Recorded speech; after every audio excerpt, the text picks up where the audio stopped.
Pourquoi y a-t-il si peu de joueurs québécois dans la LNH? On en parle avec Dave Gagnon, Alain Degrasse et Michel Germain.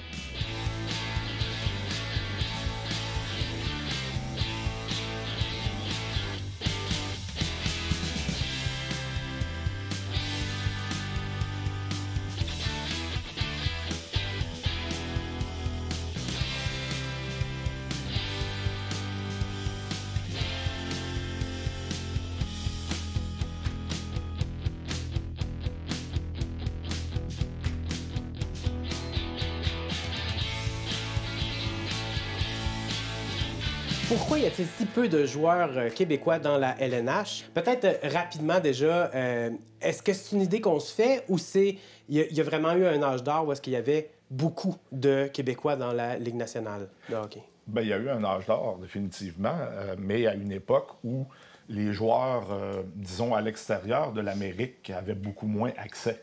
Donc, l'époque précédant la chute du rideau de fer. On se rappelle tous, ou à peu près, si on est en âge de le faire, de l'épopée des frères Stachny, qui avaient quitté un pays du bloc communiste et s'étaient envenus à la cachette, là, jouer en Amérique du Nord. Avec la chute du mur de Berlin, les joueurs russes et biélorusses ouais, c'est ça. Et kazakhs et tous les autres se sont mis à venir jouer en Amérique, et même les Suédois, les Finlandais, qui ne faisaient pas partie du bloc. Alors, oui, c'est ça. Il y a eu une époque où est-ce que, dans le fond, il n'y avait même pas déjà d'Européens. Là. Dans le fond, le marché se sectionnait entre un marché canadien et américain. Mm-hmm. Il y avait quand même plus de vedettes québécoises quand même dans l'ensemble. Ça se peut-tu? Ou... Il y a une chose qu'il faut aussi noter, c'est qu'il y a eu la rivalité canadienne-nordique qui a beaucoup aidé au développement et la venue de joueurs québécois dans la Ligue. Puis peut-être même à notre vision aussi, j'imagine, oui. Parce que nous autres, on était dans la rivalité Québec-Montréal, puis on voyait pas tant que ça le reste. Mais tu pouvais pas avoir... Le Canadien ne pouvait pas laisser passer un Québécois puis que les Nordiques le ramassent au repêchage. Fait que tu avais ce genre de rivalité-là, donc les ressources qu'ils avaient de dépistage allaient surtout dans le territoire québécois pour s'assurer de ne pas manquer un Québécois qui irait soit jouer au nord de l'Avent ou au sud de l'Avent. Fait que là, ça a beaucoup détérioré au moment où les Nordiques ont quitté. Le Canadien n'avait plus cette responsabilité-là, en tout cas. Puis c'est une des choses qui revient souvent à tous les repêchages, à toutes les années de repêchage. Pourquoi le Canadien ne repêche pas de joueurs québécois? Ils ne se sentent pas obligés de le faire. Donc, c'est une des raisons qui a aidé. Dans les années 80-90, quand moi j'ai commencé à regarder la Ligue nationale, c'était ça. C'était Canadien, Nordique, puis il y avait des joueurs québécois à la tonne. Mais ça a diminué par la suite. La fameuse théorie Michel Tremblay, là, comme quoi on sac tout le monde dehors puis on met juste des Québécois dans l'équipe, là, est-ce que c'est crédible, ça? Est-ce que vous sentez qu'il y aurait une flamme, une passion? C'est souvent ce que le monde pense. Là. Bien, je dirais qu'en ce moment, là, il y a 33 joueurs québécois actifs en ce moment là, dans la LNH. Il y a 32 clubs. Donc, si on voulait avoir 10-15 Québécois chez le Canadien, ça serait tout un travail de trouver un moyen de les assembler. Là. Moi, je suis d'accord avec qu'est-ce que mes collègues ici ont dit, mais je crois que peut-être une chose qui n'est pas souvent discutée, c'est que je crois que les jeunes sportifs, peut-être que leurs rêves ont évolué un peu aussi. Donc, moi, quand j'étais jeune, tout le monde rêvait d'être Mario Lemieux, d'être Guy Lafleur. Mais aujourd'hui, là, il y a des Québécois maintenant dans la NFL, au football, au basketball, des sports qui n'étaient pas là avant. Et c'est des nouveaux modèles pour les jeunes. Et c'est possible que les jeunes, aujourd'hui, ils disent, bien, peut-être que je ne veux pas juste devenir un joueur de hockey, peut-être que je vais essayer d'autres choses. Peut-être que je vais être inspiré par exemple, Benjamin Saint-Just au football. Donc, je crois que peut-être aussi, il y a ça aussi, peut-être dans la mentalité des jeunes aussi, peut-être qu'ils veulent essayer d'autres choses aussi, nos athlètes là, à devenir, peut-être qu'ils veulent faire d'autres choses aussi. Ça fait plein de sens ce que tu dis, mais d'un autre côté, je mettrais ça en parallèle avec notre amour culturel du hockey. Fait que, tu sais, oui, d'une part, il y a plus de choix. Les jeunes peuvent aller vers d'autres sports. Mais le hockey, ça demeure quelque chose de fondamental dans les familles, dans les foyers, tout ça. Fait que je me demande quand même, tu sais, comme de façon plus personnelle, là, ta passion du hockey a commencé comment? Oh, quand je suis né, je sais quand pas. T'es né, quand il est né. Non, mais c'est certain que j'ai des souvenirs quand j'étais très, très jeune, justement, des matchs canadiens-nordiques où toute la famille, j'avais les oncles, c'était vraiment un rassemblement familial et c'était... Mais justement, c'est peut-être pour ça aussi qu'il y a moins de passion parce qu'aujourd'hui, les jeunes, ils vivent pas cette rivalité-là. il y a moins de justement, genre de rivalité provinciale, là. Donc, peut-être que, justement, vu qu'ils n'ont pas vécu, c'est...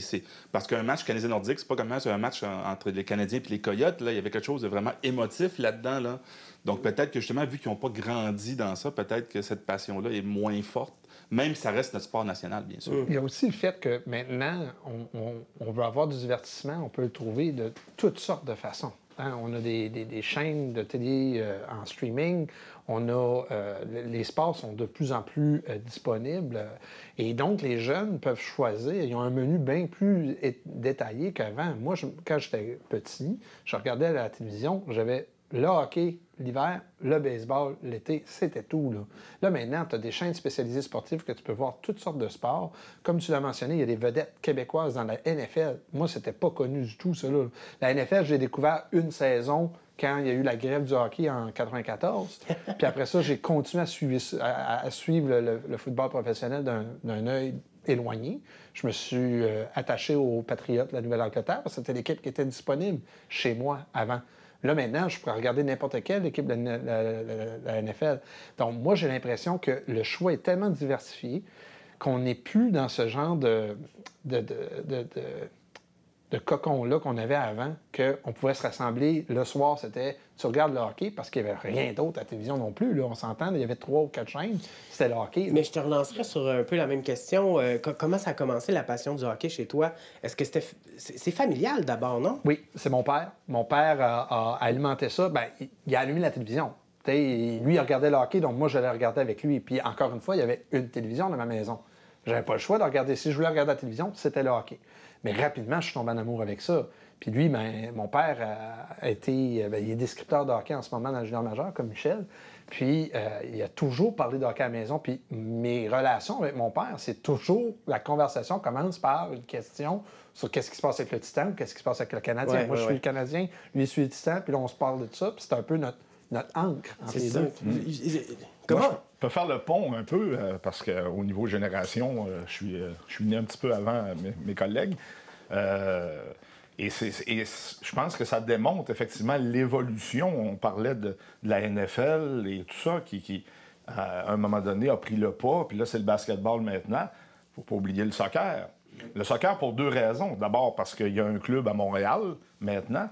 Et ensuite, parce que les gens des autres cultures qui sont venus s'établir à Montréal et au Québec nous ont vendu, et c'est un bagage culturel qui est formidable, nous ont vendu le soccer. Et en plus, il y a les coûts. Ben voilà, parce que je ne sais pas comment, si vous savez comment ça coûte habiller un petit gars d'âge pee-wee pour jouer au hockey. Mais au soccer, là, c'est un short, un T-shirt, un ballon. Alors, puis même là, il n'est pas obligé d'avoir le ballon. C'est ça. Et ça rentre en ligne de compte. Mais pour faire un peu d'histoire, moi, quand j'ai commencé à écouter le hockey, j'avais 6 ans. Oh. Donc, en 1966-67, ma première saison que je me rappelle. Et le samedi soir, le match de la semaine, en provenance du Forum, commençait après la première période. Alors, on arrivait au Forum au début de la deuxième période pour la présentation du match. Alors, de ça, 66, ça fait quand même juste 56 ans. On est passé de ça à 123 postes sur la roulette, où on peut voir les championnats mondiaux de Pichenotte. Et avec des avant-matchs interminables. Oui, puis des après-matchs aussi, puis le match en reprise et tout ça. Ça fait que la bête a besoin d'être nourrie. Mais c'est quand même dans une évolution qui est, sur une courte période, malgré tout, là, gigantesque.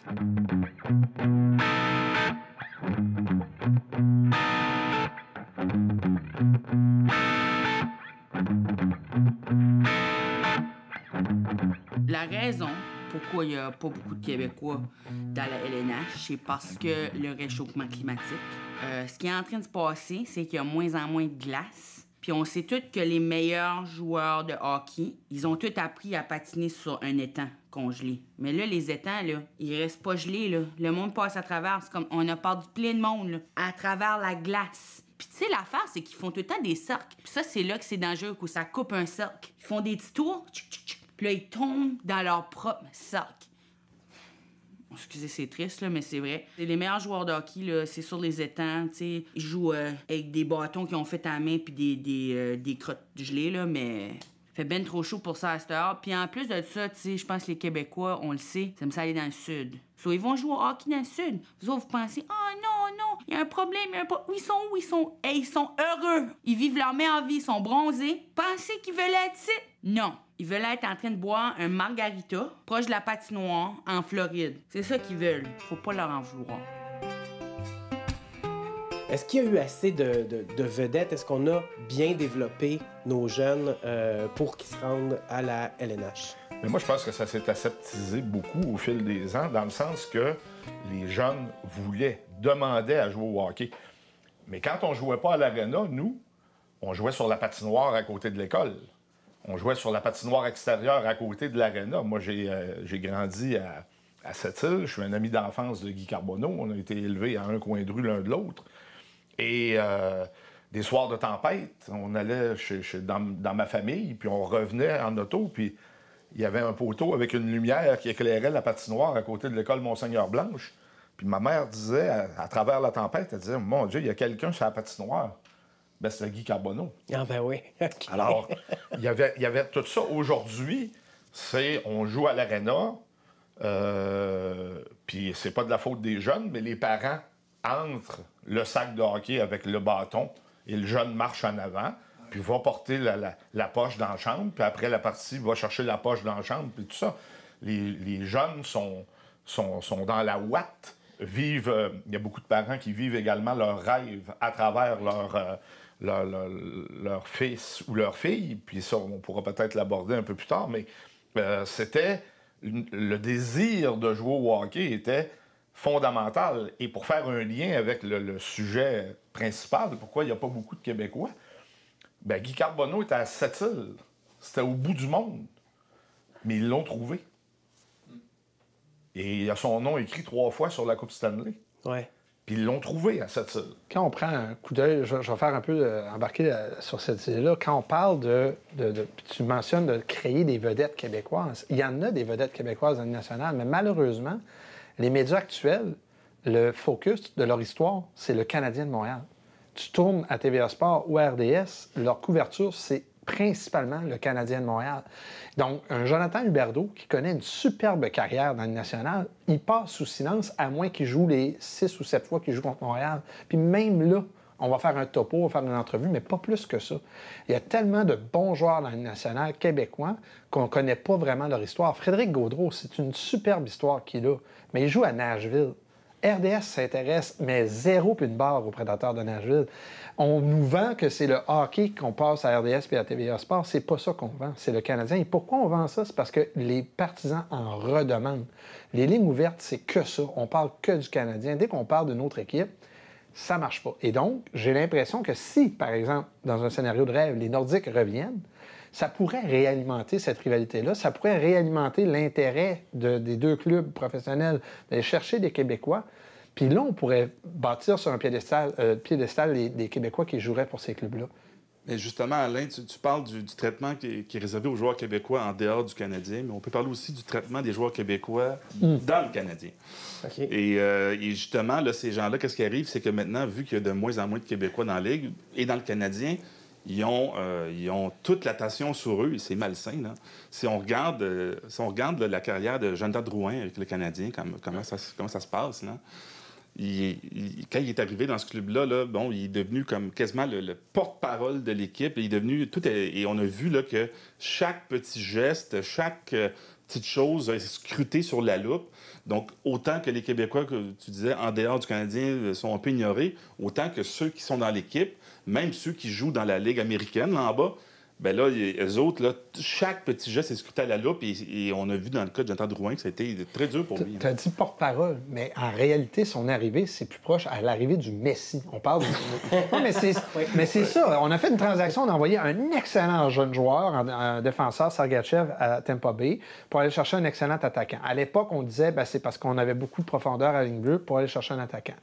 Donc, non seulement on va chercher un jeune joueur qu'on considère, en faisant cette transaction-là, qu'on met déjà l'étiquette de « c'est un joueur qui va performer », Mais deuxièmement, on a à le mettre en parallèle avec ce jeune joueur-là qu'on savait qu'elle allait avoir une belle carrière. Fait que là, maintenant, Drouin, là, il est vraiment peinturé dans un coin. S'il ne performe pas comme une super vedette, on l'a eu. Son traitement réservé sur les réseaux sociaux, c'est dégueulasse. Puis pourtant, c'est un bon jeune joueur de hockey. On connaît la pression, effectivement, que les Québécois peuvent mettre sur des joueurs québécois, déjà qui mettent de la pression sur le Canadien de Montréal aussi de façon disproportionnée. Mais moi, je me demande, est-ce qu'on la voit, cette pression-là, déjà à un jeune âge, dans le circuit Courteau, par exemple? Ah oui? Bien, même avant le circuit Courteau, depuis quelques années, et ça fait quand même un certain nombre, il y a des jeunes d'âge pee-wee. Alors, on parle de 11-12 ans, les 2 années pee-wee, qui ont des agents. Des agents? Ils ont des agents. Ils ont leur agent. Ils signent avec une agence à 11-12 ans. Je pense que ça met de la pression. Ça se demandait si ça devrait être légal aussi. Je veux dire, peut-être que je connais pas assez ça. Mais je pense que c'est une arnaque du côté des agences, parce que tu peux pas décider qu'un jeune de 11 ans va être un joueur de la Ligue nationale. Écoute, tu as Connor McDavid, qui était probablement le meilleur exemple à donner, que lui, ils l'ont vu jouer à 11-12 ans. Ce joueur-là était vraiment à des années-lumière de ses confrères. Mais le reste, tu sais jamais. Tu peux pas... En tout cas, ça me surprend beaucoup. Mais ça me surprend, mais ça me surprend pas. Puis est-ce que cette pression-là qu'on met sur les jeunes joueurs, tu sais, comme... À partir de... Ouais, c'est ça, on disait puis oui, ça commence déjà à être quand même sérieux. Là. Si tu perds des matchs, il y a des coachs qui vont être quand même assez tough pour les conséquences, puis aussi sur l'engueulade dans le vestiaire. Est-ce que cette passion-là du hockey qu'on a toujours, je pense qu'il y a quand même une flamme, est-ce qu'on n'a pas tué un peu c'est un biais de l'auto, là, s'ils vont faire la LNH. Là. Ouais. Je veux dire, oui, il faut les développer, mais il y a plusieurs jeunes, là, plusieurs parents qui mettent beaucoup d'argent pour un joueur qui n'aura tout simplement pas le potentiel même de jouer junior. Il y a une étude américaine qui est sortie dans les médias il y a quelques années qui disait que les parents qui investissaient dans leurs jeunes pour jouer au hockey, ça équivalait à des centaines de milliers, ou à peu près une centaine de milliers de dollars dans son parcours pour essayer de se rendre national. Puis que les parents auraient plus de chances de gagner à la loto s'ils investiraient ce même montant d'argent-là en achetant un billet de loterie. Il y avait 10 fois plus de chances de gagner. C'est littéralement un billet de loto. Donc. Ben voilà, c'est même pire. Il y a 1 % des joueurs qui jouent dans la Ligue junior majeure du Québec qui vont jouer dans la Ligue nationale. 1 %. Ouais, puis qui vont jouer. Là, mais ils vont jouer un match, peut-être. C'est ça. Ouais. Ça aussi, ça. La... Alors, quand nous avons gagné la Coupe Memorial en 2000, Brad Richards a eu une belle carrière dans la Ligue nationale. On a gagné le championnat canadien cette année-là. Il y a quelques coéquipiers de Richards qui ont joué quelques matchs dans la Ligue nationale, mais le seul joueur de la meilleure équipe junior au Canada en 2000 qui a eu une carrière dans la Ligue nationale, c'est Brad Richards. Et c'était toute une équipe, là. Oui, c'était une machine. J'avais mes billets de saison cette année-là. Là. C'était une machine incroyable de hockey. Ouais. On va aller en terrain glissant. Okay? Est-ce que... Je vais y aller sec, là. Est-ce que Hockey Québec et Hockey Canada a une part de responsabilité dans l'évolution peut-être moins intéressante là, du développement des joueurs pour le marché de la LNH? Bien, moi, je croirais que c'est une responsabilité qui est partagée par... On vient d'effleurer le sujet des parents. Comment ils voient leur progéniture. Tu sais, je veux dire, il y a un mauvais gag qui roulait. Tu sais, les gens, le samedi matin, à 7 h, sont dans les estrades, puis ils voient leur fonds de pension sur la patinoire. Wow. C'est pas de la faute de Hockey Québec ou Hockey Canada, mais Non. Hockey Québec et Hockey Canada ont une responsabilité. Moi, personnellement, je pense qu'on intéresserait, on garderait beaucoup plus de jeunes au hockey si on adoptait une réglementation voulant que, pas les joueurs élites, mais les joueurs là, qui jouent au hockey pour s'amuser, là, tu sais, on fait suivre des stages. Il y a des coachs de Pee-Wee C ou de Pee-Wee B qui doivent suivre des stages de perfectionnement et tout ça. Fait que quand ils arrivent derrière le banc, ben, ils ont été formés pour la compétition et tout ça. Pourquoi les coachs, on leur dit pas, dans le C, puis dans le B, puis dans les catégories inférieures, vous avez 15 petits gars sur le banc, vous rouvrez la porte, les 5 premiers. Les autres se tassent. Au bout de 45 secondes, les 5 rentrent, les 5 autres. Les petits gars en bas de la glace, j'ai joué au centre tantôt. Va jouer à la défense.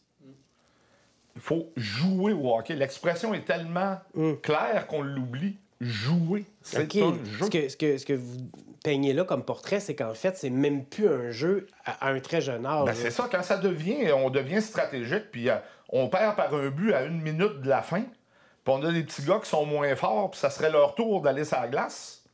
Puis on dit non, restez ici, les gars, on va envoyer ces 5-là. On les laisse sur le banc. Ouais. C'est ça, on les laisse sur le banc pour gagner dans le C. Là, là moi, il y a un bout qui m'échappe. Moi, je voulais faire, c'est très intéressant, puis je voulais faire un lien avec le comité que François Legault avait créé là, sur Hockey 100%. Québec, avec les anciens joueurs de hockey, tout ça. Et moi, au début, je trouvais que c'était une très bonne idée, mais quand que M. Legault a présenté le projet, il avait dit que son but, c'était qu'il y avait plus de joueurs québécois dans la LNH. C'est pas ça le but. Non. Le but, c'est une ligue de développement. Le but qu'on devrait, quand on veut améliorer Hockey Québec, c'est que plus de jeunes s'épanouissent dans ce sport-là, qu'ils s'épanouissent comme des futurs adultes. Pas qu'ils deviennent des millionnaires de la LNH. C'est sûr qu'on veut le plus de joueurs québécois qui vont être dans la plus grande ligue au hockey, c'est certain.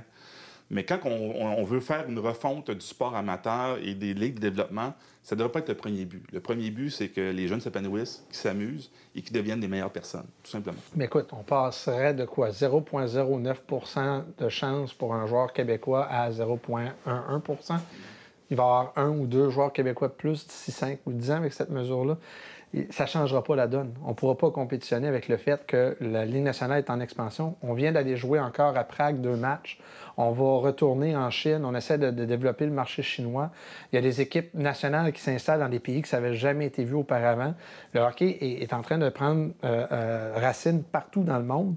Et la raison d'être, c'est d'aller chercher des nouveaux joueurs. C'est ça le marché de la Ligue nationale, c'est d'essayer de créer des joueurs qui viennent un peu partout pour après ça qu'un peu partout on regarde le hockey. C'est un cercle qui n'est pas vicieux, mais un cercle productif de dire on va aller chercher des jeunes joueurs, on va leur montrer c'est quoi le sport, on veut les faire rêver à ce sport-là, on va les faire jouer, puis il y en a peut-être 1 ou 2 qui vont rentrer dans le national. Puis ce joueur-là va faire maintenant des jeunes qui regardent Austin Matthews qui disent moi aussi je veux jouer au hockey, même ce qui est en Arizona, dans le désert. C'est drôle, tu m'amènes sur une question. J'étais surpris de réaliser à quel point il y a des millions qui sont dépensés dans le circuit de la LNH, mais vraiment pas tant que ça au niveau junior.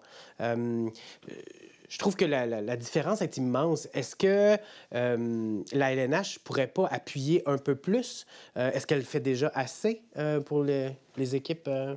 Les joueurs qui sont choisis en première ronde, qui proviennent de la Ligue canadienne junior. La Ligue canadienne, c'est junior majeur du Québec, junior majeur de l'Ontario, Ligue de l'Ouest. Les joueurs en première ronde, l'équipe qui les repêche donne un chèque de 25 000 $ à l'équipe junior pour compenser cette perte-là.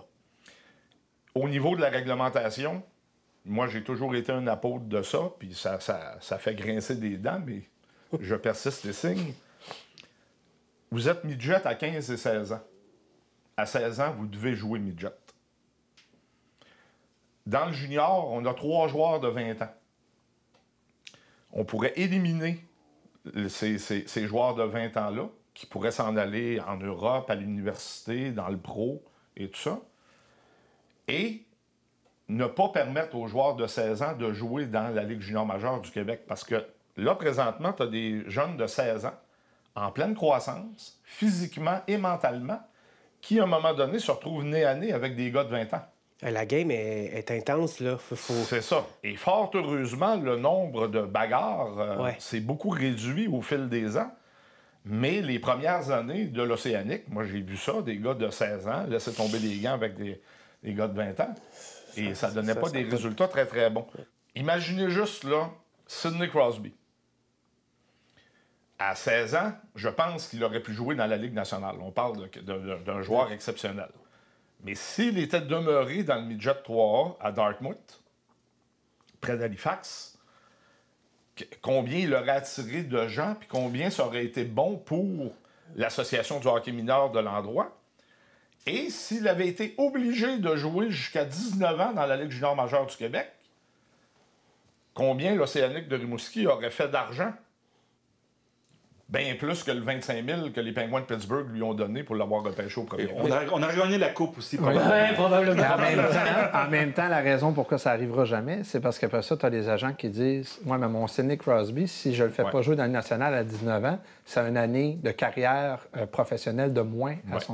Lui, il va finir sa carrière à X nombre d'années maximum, c'est sûr. La discussion est réelle. On se dit...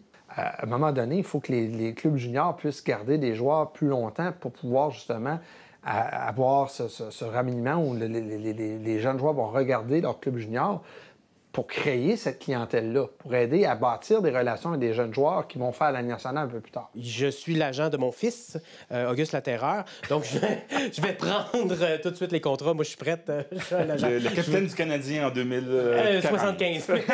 Merci beaucoup d'avoir participé à cette discussion. C'est très apprécié. Merci beaucoup.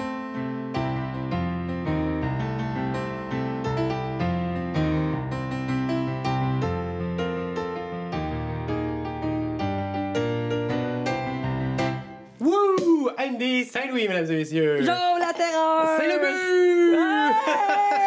Hey! Joe!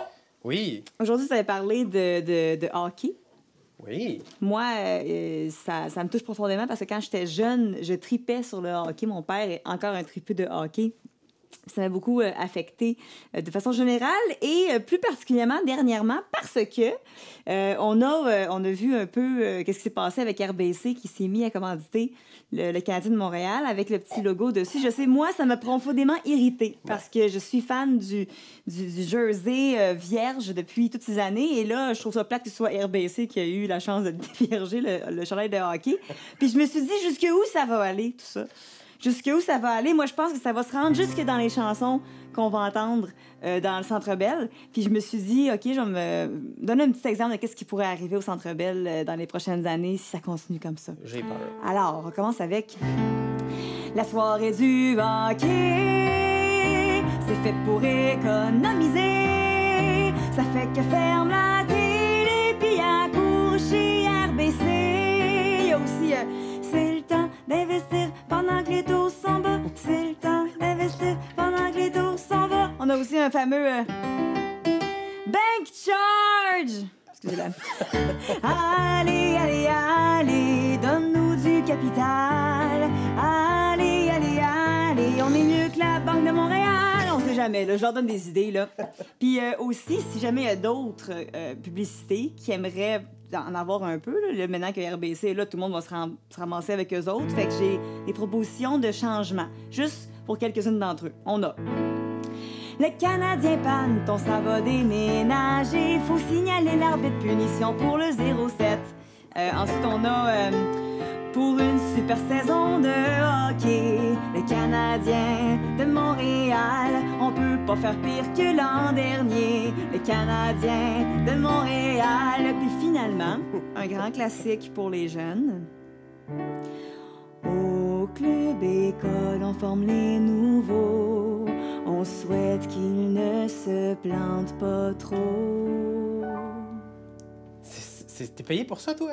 Oui, Genre, c'est ça ton travail? Pas autant que que ceux qui vont faire la commandite du Canadien de Montréal. Non, clairement. T'es un petit peu moins payé quand même. Oui, c'est ça. Mais c'est ça, moi, je me suis dit, ça va être plus payant pour eux autres à long terme de m'engager. Engagez-moi, dans le fond, pour écrire vos prochains jingles. Exactement. C'est ça, je suis pas assez payé encore. Santé, on boit ça. Yup, pour la coupe.